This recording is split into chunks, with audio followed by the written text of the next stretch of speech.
Hello everyone, welcome to Chilled Chapters. Today we'll be discussing I Know Why the Caged Bird Sings by Maya Angelou. Let's begin.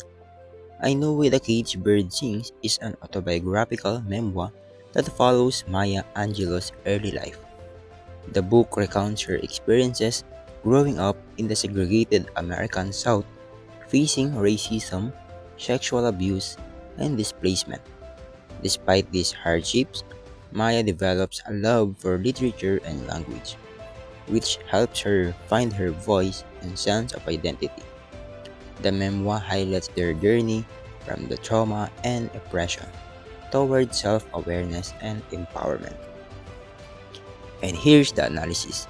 The memoir explores themes of racism, identity, resilience, and the power of education and self expression. Angelo portrays the struggles of growing up, black and female, in a hostile society while showing the strength required to overcome adversity.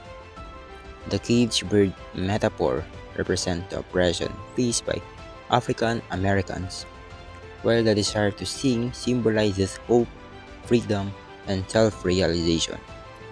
The tone is reflective, poignant, and empowering, emphasizing the importance of courage, dignity, and personal growth.